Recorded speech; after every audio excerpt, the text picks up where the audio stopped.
I was like, because if I miss so much already, what am I going to miss next year? So then I said, well, maybe I'll just go ahead and record the actual year 2020 as well.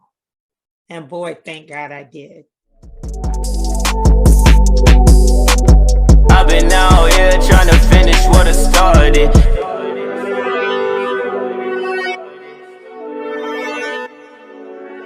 Welcome everybody to the Press Play with Coach K podcast. I'm excited to be back with you guys. This time, as you can see, not just hearing my voice, but actually seeing my face, which is new for me. And for those folks who know me, y'all know how much I hate having my picture taken. And Lord knows I despise being on video. But I said I was going to step out and do something different going into the new year. So I'm happy to invite my gracious guest to my show today. I want to make sure I'm pronouncing your last name correctly. It's Salvant? Yes, that's okay. Perfect. L.Michelle Salvant. So you are the founder and CEO of L.Michelle Media Company. Did I get that right? Okay. And let's talk a little bit about who you serve, what you do, and the gorgeous content that you help other folks create. Oh, well, first of all, thank you, Coach K. I'm so glad to be here on Press Play. This is like amazing. I'm so happy for everything you're doing, and you're just being so supportive, having a just real supportive vibe. And so I'm very thankful for that. Well, I'm Elle with L.Michelle Media, and we've been around since 2008. We're definitely a company that is and has always been a God idea company. So everything that you see us producing, it really just came out of what we believe. The whole motto is live what you believe. And so I have a background in broadcast journalism. I was a news reporter for Anchor for like a decade before, my life just really changed. God just kind of really came into my life, and I discovered purpose before I knew profession. That's what you pursue your career, what you're going to be. And then when I really started getting closer to God, I grew up, going to church and things like that. But when I would say when I started actively living by faith, things began to evolve, really. And so a part of that evolution was becoming the CEO of my own media company, which I never thought of that as a dream. My dream was to be on CNN and be a reporter, a foreign correspondent, actually. So I love like foreign news. I love news of different cultures and how people live in different cultures. So anyway, that was the dream, and God really expanded it early 2000s to have L.Michelle Media. And since then, we've always been into innovative tools, emerging media. And so it started with websites and then moved on to social media, and now has moved on to what many know now as the metaverse. And so we're doing a lot of work in that space and have been for several years. But I'm just thankful to God. It's really just like I'm riding a God train, and there's all these different stops, and I'm just happy to be on board and learn what I learned along the way and meet really good, cool people along the way. So yeah. I love that so much. So let me ask you, transitioning from working in journalism and wherever this idea came from, that, to birth your own media company, what was that transition like? Like, how many folks, your career is like on a trajectory, and maybe you have had a vision for how you want your career to be mapped out. And then to the outsider who's trying to maybe get insight into what your brain is doing, when you pivot like that and you say, you know what, I'm going to do something in the same lane, but in a different direction. What was that experience like? Well, like I said, I'd say right around 2000 and was it 2003? I started writing a column that was in the African American newspapers called Stories of Faith. So my heart was changing in a way that I wanted to start to do stories that were more like people's testimonials and how they live in everyday life. And so the more I started doing those stories, the more my heart began to change. And really, the more the path of purpose started to open up. So, really, for me, it was like taking one step out after the other. This was nothing that I could orchestrate. So, it was just something that began to evolve daily. I started writing the column, and then I wrote the column on a woman who would later become my adult best friend. We've worked together now 18 years in ministry. And then from walking along that path in ministry to saying to her, hey, y'all want to do a church radio show? Like, well, if you're going to do it, you should do it like this. And then I really started working more in the church. And so I thought at that time, you know, when you really get a taste of the faith life, everything is very extreme. So I'm like, I'll never do news again. You know, it's just kind of like, you know, it's just, oh God wants us to focus on this. It was just kind of like very cut and dry. But the more I began to walk, the more I began to experience the love of God and just the freedom that really God brings to the table more than he does all the laws and things that people think, you know, see him in that type of light. And then I guess it was like 2005, I got a vision that, hey, I'm be like Jesus Christ publicist. And I remember asking my mom, did I hear that somewhere? Do you think, you know? And she was like, no, because no one's going to say that because Jesus is real. I was like, oh, okay. Well, that must be what it is. That must just be for me. And so it was this whole mindset that I wanted to shed light on what was happening in the body of Christ from a lifestyle perspective. And so I was just in that capacity. And then along comes, you know, opportunities for people to do interviews about their faith and do these interviews more so in mainstream. So it's kind of like, you know, you could have a company and you could be helping people with websites and media and all of that. So it was just really a part of this whole faith walk and how things just really begin to open up. It's kind of like the power of a seed and what a seed can produce. It can produce a tree and then a tree, a forest, and then a forest. And, you know, so it's kind of been like that every step of the way. I love that so much. I work in the donation and transplant field, and one of the things that we love to do as a part of our work is we tell stories a lot. And I love meeting people who are storytellers, because in my opinion, there isn't any marketing campaign that's as powerful as the human connection, you know. Right. And when folks tell their story, what you find in those pieces is that there's always someone out there on the other side who's viewing, who can relate. And so every story may not be for everybody, but everybody has a story that will resonate with them. So let me ask you this: what have you found to be the most like powerful thing about the way that you're able to help people talk about their walk and share their faith?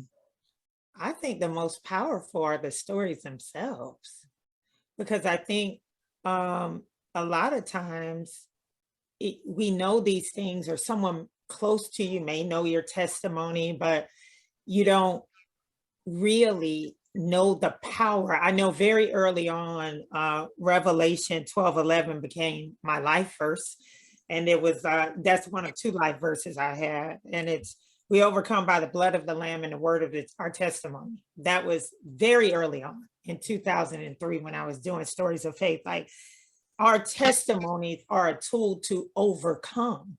And I think a lot of times that's where the real power is. It's knowing that your testimony is not just a story, or you know, it's a really, it's kind of like a stance. It's your tool to overcome.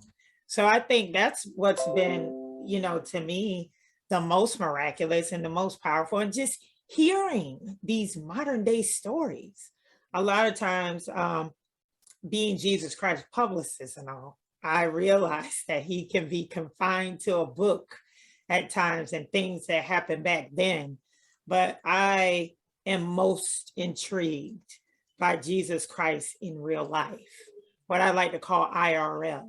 Like, you know, how you have URL, well, you got Jesus Christ and IRL in real life and doing things all the time. And so it's just amazing to really just see these stories kind of come about. And then on the flip side, with the work we're doing now, to see how these testimonies can bring about your own personal healing for you. So it could be that you got healed in the situation, but then how does the situation heal you? And so that's the work that we're doing now, which I think is very, very, which I, as a living witness, know is very, very powerful. I love that so much. So one of the things about this, my show in particular, and where the whole press play concept came from, is that there's something about people, a certain type of person, who is able to take an idea from their mind and make it a reality. And so what can you share about sort of the nuts and bolts of taking a leap to, you know, exit one phase of your career? You know, when did you know it was real? Like that first project, that first client, what was that process like? Well, I think I knew it was real when I actually, I was actually laid off from my job in news. And I had been laid off several times because back in the early 2000s, there were a lot of startups, and we were a startup using fiber optics to transmit news all over the state of Florida. So it was just, you know, a lot of times you start with a vision like this and then you streamline and you just, you know, things like that. So I was used to layoffs, but there was something about this last layoff, which was in it was like January 2004, where it came at the end of the night. I'll never forget, just an hour before I was scheduled to do a welcome for a women's conference at the church where my best friend and her husband were pastoring. And I didn't know she would become my best friend or that we would work 18 years plus in ministry now. But it was just kind of the beginning of a journey. And I remember saying that night when I was leaving the news station, like, they said, well, what are you going to do now? And I said, well, I guess I'm going to go work for Jesus. Because in my mind, I'm about to go do a welcome. But prophetically speaking, that is essentially what I was going to go and do. So what I would tell someone who's maybe at a crossroad, it does take the first step, but it also takes knowing that the first step is the first of many. It's the first of many first steps. So that same not knowing what's going to happen, and the excitement that comes along with it, and the fear that tries to show up with it, and the questions that come up with it, and just all of that, it shows up. It can be a reoccurring theme along a faith walk, but at the very end, I can tell you, just like MLK said, if you'll put your foot out there, the step will form. And so it's just kind of like taking on the mindset that when you know in your heart of hearts that this is the path, this is what you're being unctioned to do, like this is it, then everything else, I once heard a lady say, the universe itself will get behind you. And, you know, we know that to be God and Jesus. But when you really, really get a mindset that it starts with one step, but that one step is the first of many, then you'll be okay. Because I don't think I ever get to a point where I know what's going to happen. And when I do get to the point that I know everything, then I'm pretty sure in my mind that God is about to make a shift for my faith to go up a little bit higher. Because when you get to the point where you can max out everything, then why do you need any help? Right. No. Anything that's higher than you got it.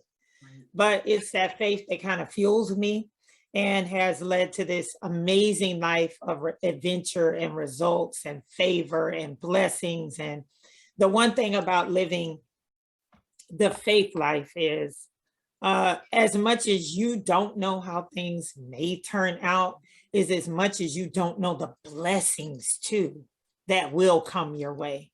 Like I have the family that I've always prayed to have. I'm doing some of the things that I've always prayed to do, but I didn't know how to obtain them. I had a mind of how I thought to obtain them, but I wasn't producing those results. But the word is clear about that too.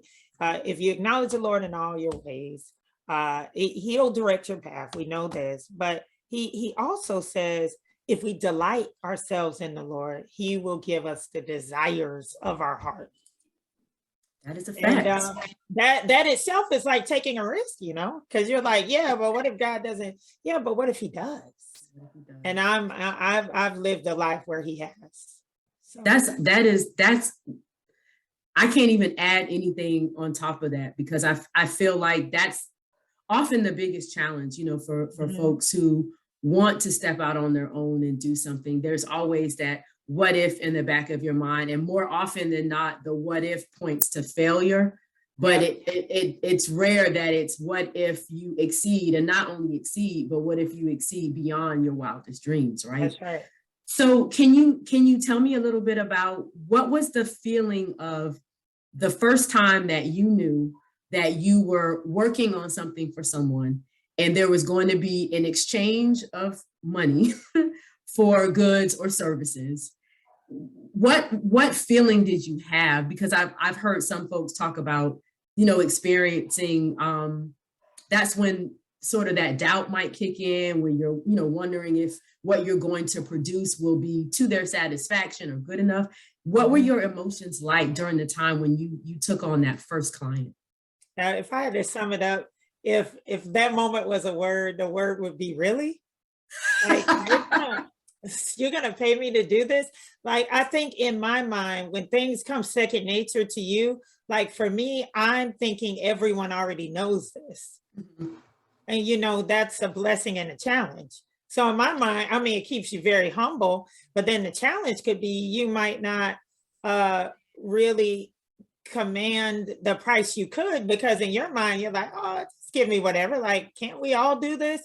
Well, no, we can't, because we all don't have the same DNA. And I had to get to that point. So for me, I was pleasantly surprised when they wanted to pay, and then just started telling others based on whatever that person paid. Well, yeah.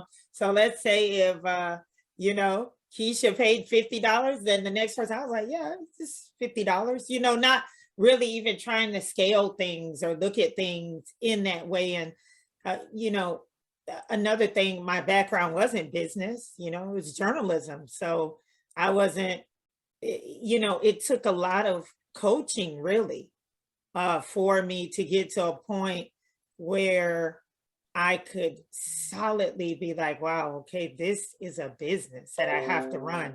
And then I would also say years later, which it was maybe like 8 to 9 years later, I got my first big contract that was in the multiple thousands of dollars. And it was a contract. And these are positive confessions I'm making that, I'm going to be a money magnet. I'm going to be a distribution center. I'm going to have contracts and favor and lands, but as it started to come in, it really, it started to become very real at that point. But my initial thought was really like, y'all are going to pay me? Like, you don't have to do that. But eventually, you start then wanting to be a good steward over what God is giving you. So you get the coaches, mentors, the spiritual guidance. You start wanting it to make it the best that you possibly can within what you know at the time. But I was just really kind of shocked. Wow. And it's interesting because that's not the answer that I think a lot of people would be expecting. And I think one interesting thing that kind of happens in the creative space and in the services space, if you purchase something wholesale and you know what you need to do to make a profit, like that's math, right? Kind of straightforward in some ways. But Right. to take a skill that you have or an idea that you have or creativity that you have and try to figure out, not just in general, how do I monetize this, but specifically, how do I determine what my knowledge, my skills, my time are worth? That's a completely different conversation. And what Yeah. I find when I talk to a lot of entrepreneurs in your space where you're a creator or you're providing a service is how do you, it's that, you know, sort of question of how do you determine how to charge somebody for what you're giving them, for what you're providing them. And to hear someone say, I didn't have it all figured out in the beginning. Matter of fact, I was surprised that people were going to pay me to do this, to go to understanding how it is that you you know, structure your fees for your services. That's a space that a lot of people have a really tough time navigating. Yeah, they do. And you know, the thing about it is too, um, I remember one of my mentors before he passed used the word precedence a lot. Like, is there a precedent set for this? Meaning, are there things in place that you've already done that set a precedence for the price that you're commanding, or you know, the value that your product has now? And he wasn't speaking to me in those terms because it was a journalism mentor, but those are some of the things that I thought about too, and always think about with pricing. You know, am I establishing something and a way of doing something and learning to do something, or has it been tried and true for a while and now I'm in another realm of charging for this? Because it is about your creativity, it's also about your time, but it's also about kind of realizing where you are. Yes, what you have is really priceless, but you also know where you are in the development of that.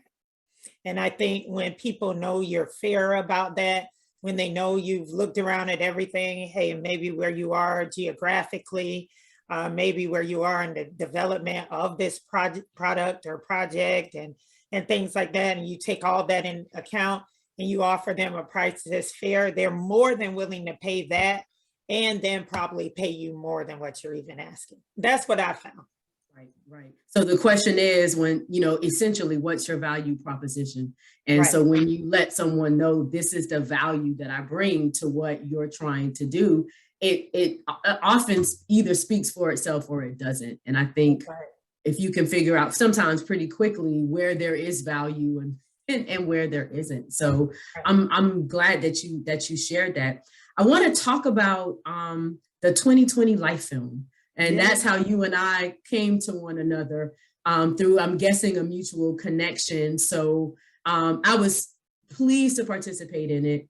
I mean, we could all go on and on about what 2020 was like for us collectively. But how did the project, tell us a little bit about the project and then tell me a little bit about how it came to you.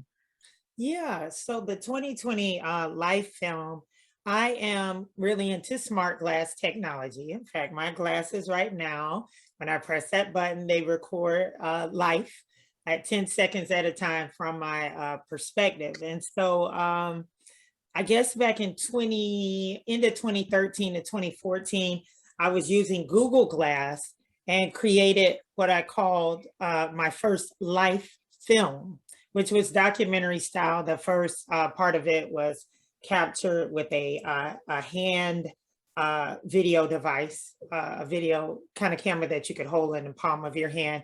And the second 6 months of life, because I recorded a year, was captured through the Google glasses at the time, the smart glasses I had then.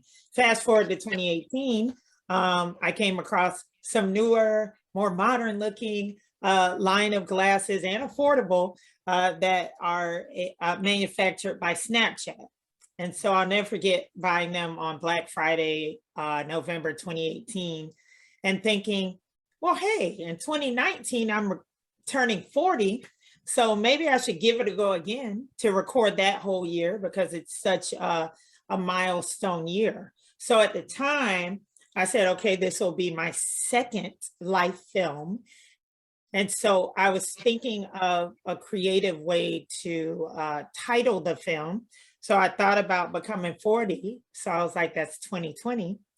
And then as I began to record and look at the footage and began to realize, this is when I'm in 2019 recording my 40th year of life, began to realize that it was more than just a highlight reel, but that I was starting to see things in life that I had missed while in those moments, and behaviors that I was exhibiting Mhm. while I was recording that I didn't know. So it was kind of like I was experiencing life from my perspective, almost like an out of body experience, like it was me having the experience, but I was able to see my behaviors. I was able to see the response of people. I was able to see what I didn't see when I was in those moments. And so then the 2020 took on a new meaning and started making me think about vision and really seeing life from a 2020 perspective. So that's how the film itself came about. And the goal was just to record the year 2019, but so much personal inner soul healing had taken place. At the end of 2019, I said, I think I'm going to feel weird just turning these off. I was like, because if I miss so much already, what am I going to miss next year? So then I said, well, maybe I'll just go ahead and record the actual year 2020 as well. And boy, thank God I did.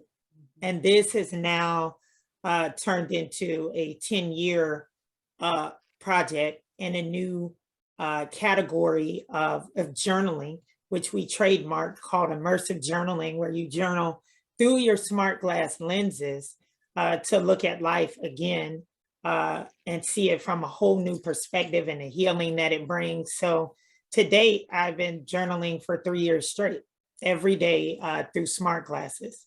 So it's just an amazing project, and storylines have developed out of the project. There are 5 main storylines that will follow throughout the decade, and that's race, which is where 40-year-old Black woman and the audio journal from a point of view perspective came about. There's childhood trauma and the effects of that, even into adulthood, and those things that you might be missing that everybody else picks up on and you don't. Faith, of course, and what that's like to be faith walking on a daily basis. Health, I'm a woman who deals with an autoimmune condition, lupus, Sjogren's, and rheumatoid arthritis. So what is that like? If you were to do everything the doctor said and continue to pray, what would life look like? What is it going to look like over the next 10 years?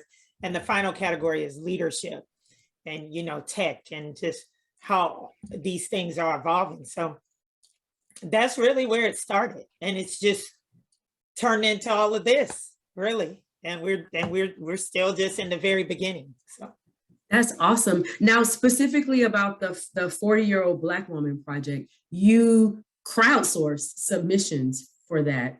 yes. Can you tell me a little bit about what the response has been like, and the voices that you've heard, and the stories that you've heard?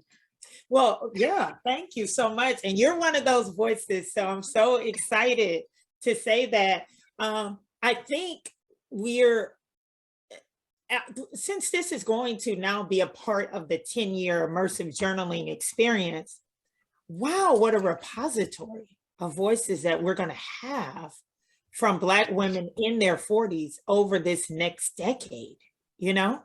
I think we're in the very early stages of it. It just kind of came out of this project. It wasn't something that I thought out, but it was just something that was kind of birthed out. So it essentially is an introductory type of concept that we are bringing to the forefront with our volume 2, which will be released in February of 2022, which the next February, respectively, whenever y'all hear this. So we are excited to introduce this concept to more Black women in their 40s, and just anticipating what will be spoken. I think throughout the year of this part of the journal, Immersive Journal being developed, it was kind of like we tried a couple of approaches, like with a pilot group, like where we would just say, well, come up with what you want to talk about, or we want to hear your perspective as a Black mother, or a Black creative, or Black woman this or that. And finally, just to get to the simplified approach of saying every year we'll have a prompt. And any Black woman in their 40s, anywhere around the world, is welcome to speak to that prompt. I think the power just really dropped on that. And it's something that we're going to be excited to really introduce to the world come February 2022. And that's what makes the journal so cool, the Immersive Journal, because it's like a living journal that lives in augmented reality. Like you kind of scan and you hear these voices or see the film, or, you know, the pages kind of come alive. So I am excited to see how the voices come in just to answer that prompt for this volume, and what'll be spoken, like what you spoke. I could have never, you know, thought that we would have heard that about collective grief and that. And so I'm just excited to introduce it to the world. So you're kind of one of the ones who are on the very early end of this. But to have a library of this, and to know for me, the race being in the forefront of topics for me was not something that I planned. Even though I was a Black woman turning 40, Right. I think the misconception I had, and remember, this is 2019, this is before George Floyd and Ahmaud Arbery and Breonna Taylor, all of those stories had not happened yet. But I think prior to me putting on the glasses in that 40th year of life that I recorded, I thought my education, my diction, how I could talk, my heart for all humankind made me kind of exempt from maybe some other racial things that many of my brothers and sisters might experience, until I had an experience of my own, where I was wearing pink braids because I just like hair, and, you know, to do things that are creative. And my son, who is taking speech and has a different way that he learns, had to be placed in a class with others like that. And I was asking questions, but in that moment, it was just kind of like, everybody in here is, you know, like that. So just, he'll be all right. Just, you know, from somebody from another race, just kind of like disregarding, not even knowing who I was in that moment, but a Black woman with pink hair. And from there, it just kind of really put me in the mindset that before we know you as anything else, people see a Black woman. You are a 40-year-old Black woman. And it's Before so, I know that you're a mentor, you're Right. tech, you're doing Right. all this, and you know, like, I'm just looking at you, and that's what I see. Right. And the so outside of the package, not everything that's on the No. inside, that, you know, the depth and the complexity of who we are as people. Right. And, you know, it's interesting, again, when you talk about stories and how people's stories and experiences resonate. I'm a runner. And I remember when I first read, you know, Ahmaud Arbery's story and with everything that happened, and I think about the number of days I run alone. You know, maybe I have on my headphones. I try to keep it at a volume to where I can still sort of know what's going on around me. But even being Black and living my own experience and knowing our history here in this country, and even seeing other stories play out around me, that became so personal to me, because I could imagine myself in his shoes. And I think about the times I run the routes I always run, but then I think about the times that I create new routes because I want to explore. I moved to Texas 2.5 years ago from Florida. And there are times that I'm like, you know, I've not run through this neighborhood before. I've not run through that area before. And so I imagine myself in that same exact situation. And it really, it changes your perspective so much when you're able to literally put yourself in that person's shoes. And so one of the things I love about your concept of immersive journaling is, number one, the whole part about perspective. Yeah. You know, living in a time when we're all journalists, right?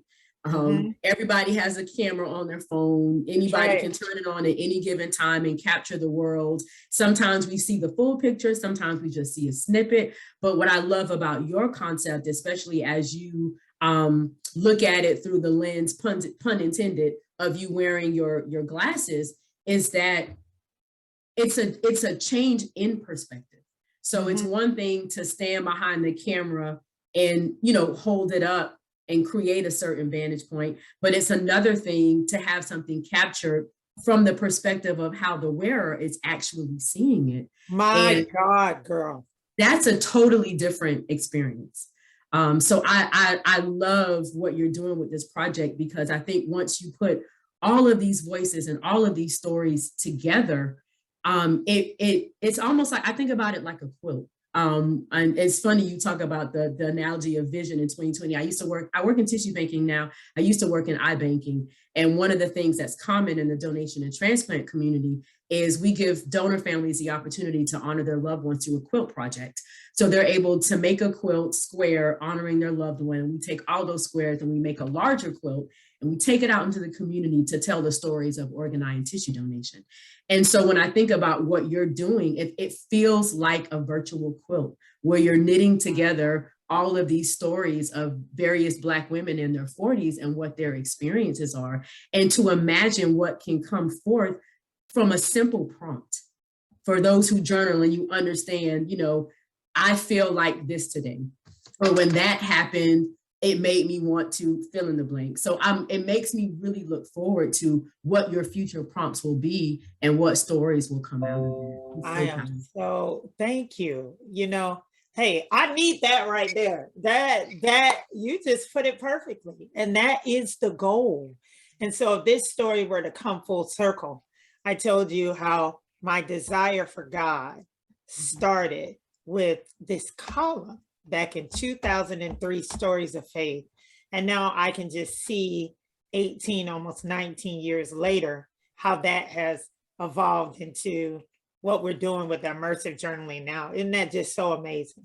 There's no way I could have orchestrated something like this.